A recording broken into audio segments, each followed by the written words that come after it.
उच्च न्यायालय में सुनवाई थी। पहलवानों ने जो आरोप लगाए हैं यौन उत्पीड़न के, और उसमें दिल्ली पुलिस ने ये बोला कि हम आज ही पुलिस रिपोर्ट दर्ज कर रहे हैं, एफआईआर कर रहे हैं दर्ज।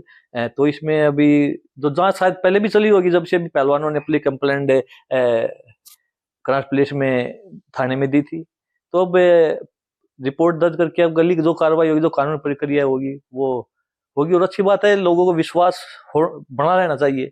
और हमारे देश में जो हमारी सबसे बड़ी उच्च न्यायालय है, सुप्रीम कोर्ट है, तो उसका ये आदेश है और उसका पालन चाहे कुछ भी दे, चाहे पुलिस हो चाहे हमें, सबको करना चाहिए। अच्छी बात है। देखिए, पुलिस कार्रवाई तभी करेगी जब उसको रिपोर्ट देंगे, घर बैठे कभी नहीं करती है। अगर 3 महीने पहले भी पहलवानों को ये काम कर देना चाहिए। तो मैं तभी भी बोला था कि पहलवानों को अगर कुछ करना है तो पुलिस रिपोर्ट कर देनी चाहिए। न्याय तो अपना काम, कानून अपना काम करेगा, और जो हमें न्याय मिलेगा वो न्यायालय से मिलेगा, कोर्ट से मिलेगा। और कमेटी भी सरकार ने, जो खेल मंत्रालय ने कमेटी बनाई थी, 2 कमेटी, एक ओलंपिक संघ ने बनाई थी, एक खेल मंत्रालय ने बनाई थी, 2 कमेटी बनी थी। पर कमेटी में कोई भी निर्दोष और दोषी साबित नहीं कर सकती कमेटी, ना कमेटी के पास ये पावर है। और पावर तो बस उस न्यायालय के पास है, कोर्ट के पास है कि किसको सजा देनी है, किसको निर्दोष साबित करना है, किसको, वो चीजें देख के। कमेटी का तो बस इतना ही काम होता है कि दोनों पक्षों की बात सुने और वो आगे रिपोर्ट सबमिट कर दे। नहीं, देखिए, उसमें है श्रीमती बहन पीटी उषा जी ने जो बोला है, क्योंकि उन्होंने कमेटी बनाई है यौन उत्पीड़न के लिए, उसमें पहलवानों की जो भी चीजें उसमें चली, और अभी जांच वो खत्म नहीं हुई है। शायद अब जो सर कोर्ट में केस लगेगा तो उसका कोई महत्व, जहां तक मेरे को लगता है, कोई महत्व नहीं होगा।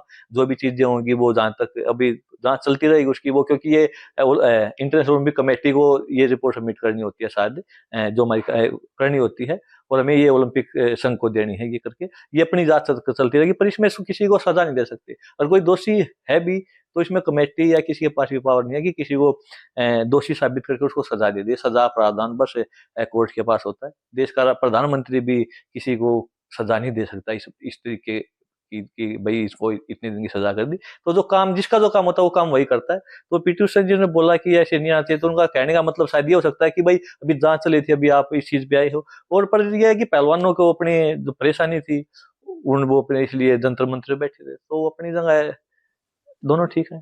घर के अंदर क्या हुआ है वो हमें नहीं पता, पर यह सच है कि घर के अंदर, खेल मंत्री जी के घर के अंदर 3 दिन लगातार पहलवान 5-6 घंटे रहे हैं।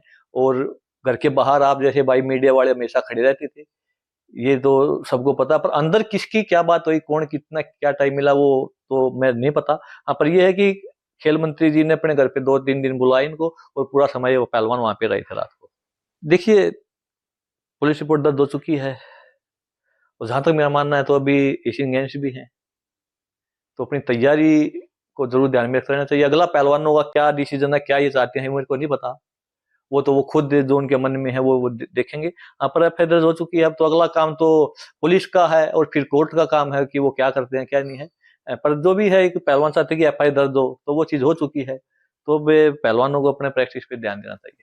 नहीं, समर्थन पूरा मिला है, सभी से समर्थन मिला, सभी गए हैं वहां पे, सभी को बुलाया गया, जो जिसको भी बुलाया गया वही गया है। हमसे जुड़े रहने के लिए हमारे YouTube चैनल को सब्सक्राइब करें और नई वीडियो की नोटिफिकेशन के लिए बेल आइकॉन को दबाएं।